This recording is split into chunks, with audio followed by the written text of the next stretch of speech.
Hey you guys, welcome to my channel. I'm Pharmacy Tech Love. This is where you're learning everything that you need to know about how to be a pharmacy technician.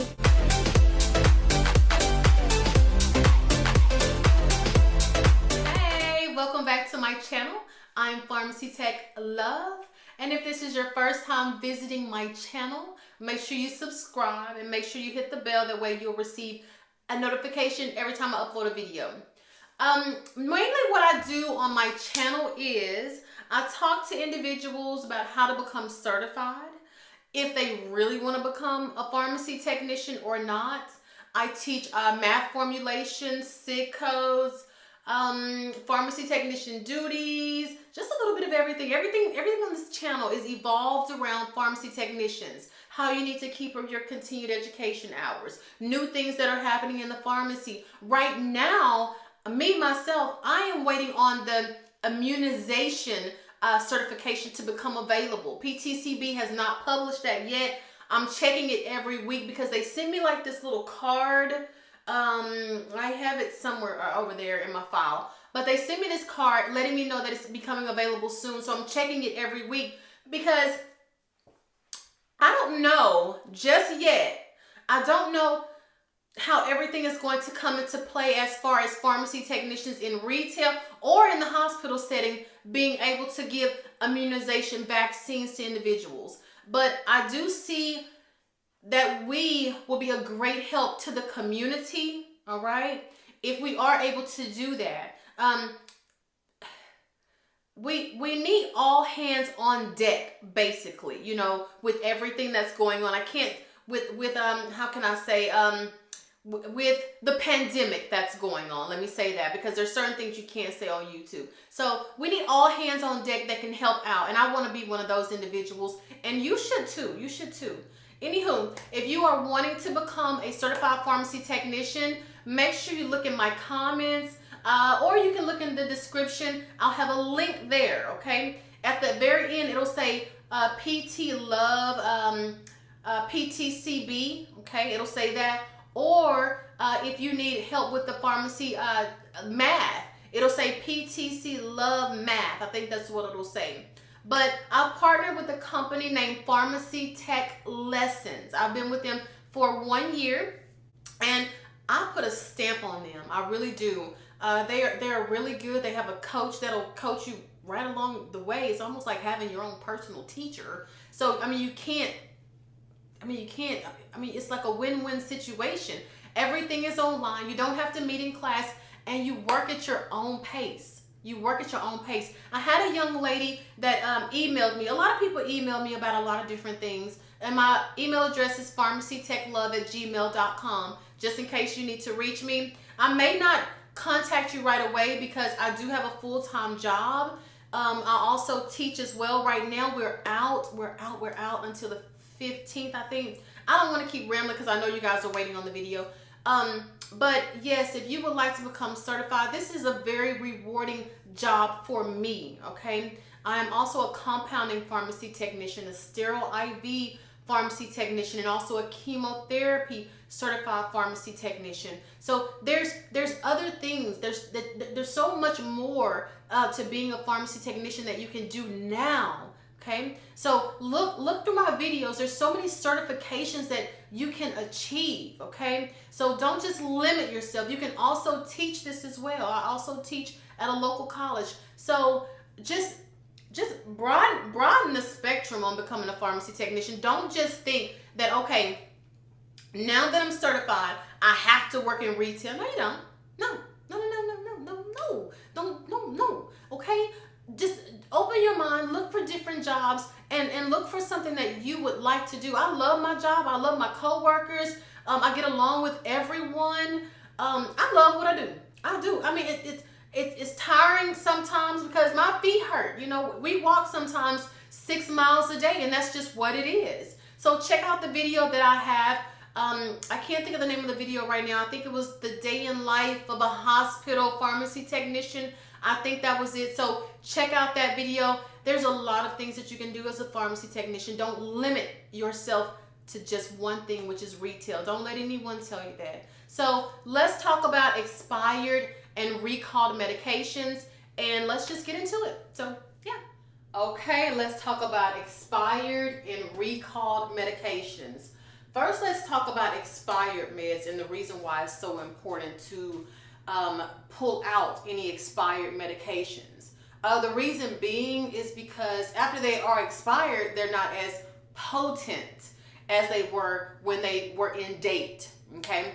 A lot of people or a lot of technicians don't know, like say for instance, this is the month of February, okay? So say for instance your expired medication doesn't have a day of the month on it that it expires. Just say it has 2/21, meaning it expires February of 2021. A lot of technicians don't know that that medication is good throughout the entire month and that it expires on the last day of the month. I've noticed that a lot of technicians don't know that. So now you know. So say for instance you have a medication, as I said, that expires 2/2001. That means that that medication is good until February the 28th, which is my birthday, of 2021. Okay? Just like if your medication said 3/2023. That medication is good until 3/30/2023 or March the 30th, 2023. We always go by 30 days when it comes with pharmacy. 30 days, because it's so easy to remember. If you want to pull up your calendar in your phone and you just must go by, you just have to find out what is March of 2023 and you just want to put 31. If there is 31 days, fine. But for me, I just choose 30 days on everything. 30 days, unless it's February, of course. Again, my birthday is February 28th.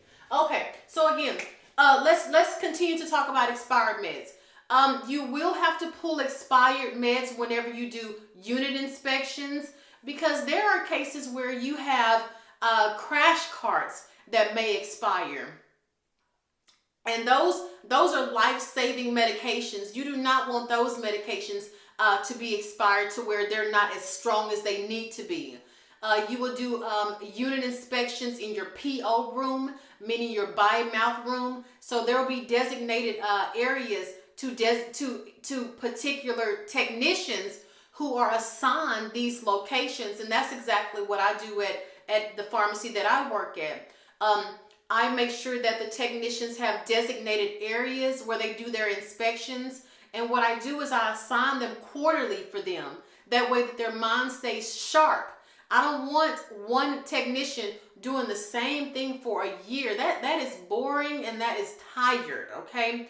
So what I try to do is I try to change it up quarterly for each technician.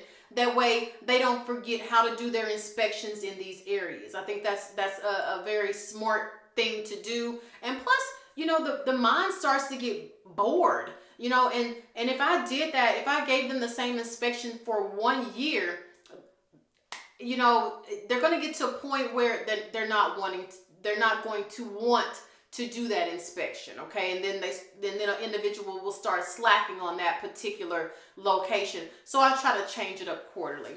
Okay, but that's on expired meds. So, excuse me. So always check your medications, even when you give them to patients. Check your date on your bottles. Just kind of give your bottle a glance and make sure it's still in date. Also, another thing, whenever you are giving a patient a medication, say it's a reconstituted medication, like amoxicillin for a child, we have to make sure that amoxicillin, that manufacture date is still going to be in date while the patient is taking that medication for that duration, okay? We can't, like say for instance, today I think is the 5th, February the 5th, I think. Today's the 5th. So say for instance that medication expires February the 10th, but the patient has to take it for 10 days, okay? So that means that medication needs to be longer. It needs to last longer than the 10th. It actually needs to last longer than the 15th, because if today's the 5th, then they would need and the medication is supposed to last for that patient for 10 days. It can't expire on the 10th because the patient will still be continuing taking that medication. I hope you guys understand that. We just need to make sure that the medication is still in date while the patient is on the medication. Okay? So always check for expired medications. Of course, we're not going to catch every single thing, but hopefully we will. Okay? Moving forward. Okay, let's talk about recalls.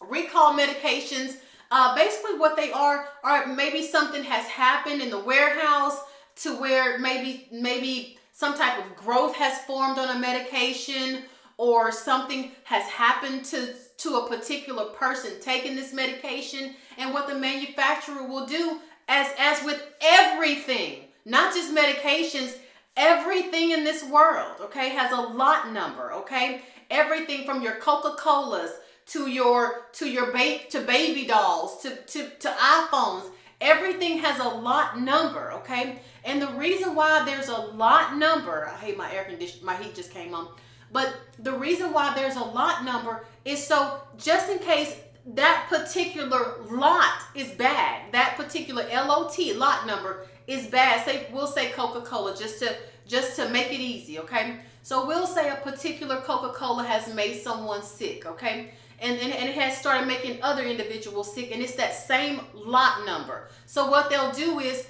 they'll pull all those Coca-Colas off the shelf with that particular lot number instead of pulling every Coca-Cola off the shelf, because the rest of the lot numbers may be fine.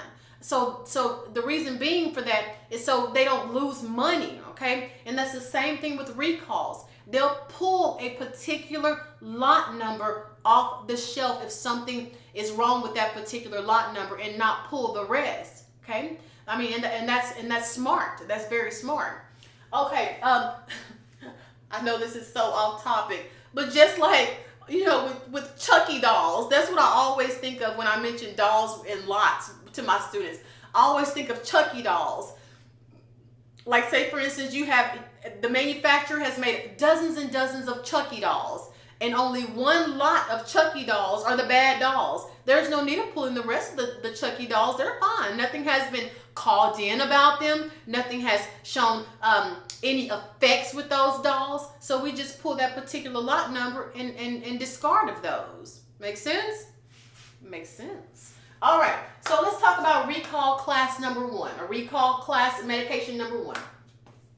This recall class is going to cause strong adverse effects. What adverse effects are unwanted side effects. So say for instance you took a Benadryl, okay? A side effect of Benadryl is sleepiness. That's not an adverse effect. That's not an unwanted effect. That's just a side effect. That's all that is. Okay? But a class 1 recall is a strong adverse effect, or it can cause death. So please remember, the class 1 is the most serious, okay? Because you will see this again if you are taking your PTCB exam or your EXCPT, which is the exam for certified pharmacy technicians, okay? All right, class 2 recall. This is going to be a very cut and dry. Class 2 recall. It still has adverse effects, but they are very little in chance of causing seriousness as far as death or any strong unwanted effect or adverse effects, okay? Class number 3, these are not likely to cause any adverse effects. This is the class 3. So it starts at class 1 being the strongest and kind of tears its way down to class 3 being the less likely to cause any effects. If you guys have any questions about this, please make sure you drop it in the comments. Like I said, if you want to become a certified pharmacy technician, just click the link in my description, or click the link. There's probably one in the comments. Like I said, this is a very rewarding job for me. It is helping me purchase a home. It's helping me put my daughter through college. It's all about budgeting. A lot of people say, oh, pharmacy technicians don't get paid a lot of money. First of all, it all depends on your experience, okay? And how long you've been in this field.